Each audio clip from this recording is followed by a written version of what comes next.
Lenkampani kaMula Sport ke namuhla ke bekade ke ihlomelisa abantu labathathu nga50,000 emalangeni.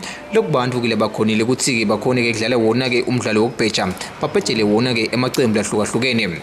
Kuyo ke ijackpot lebekade ke yendiwa ngiyo ke lenkampani. Kanti lenkampani ke namuhla ke bamukelisile wona ke emasheke. Lenkampani ivetile ukuthi basatha ukuchubeka nalo lehlelo ngoba bayabona ukuthi ke emaswati ke asebenzisana nabo kahle. kaMula Sport besiwinisa 50,000 ijackpot. Yaqala on the 22nd of September, and then lena jackpot yamhla ka 30 and 31, so bantu bebasolo bangayiwini.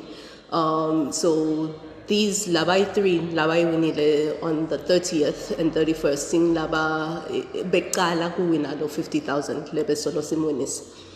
And they have bebakhona sabamukelisa lo 50,000.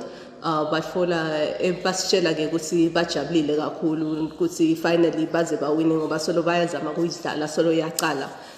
Ku jackpot bofanele uwine the first 7 matches kuleli ticket lakho, and then better on 10 actually bese uwina the first 7 matches, and the 3 ma reserve matches in case aya cancelwa one of the 7. But bona ke laba winile bawine vele onke lama matches abo kuleli ticket. Labo ke labawinile bathithe bayathokoza kakhulu ukuthi ke lenkampani iboneke kufanele ukuthi ke ideke itabahlomelisa. Etenzabente emsakato yeMaswati Channel, ngingiri Carlos Nacela Impilo Dlamini sikamanzini.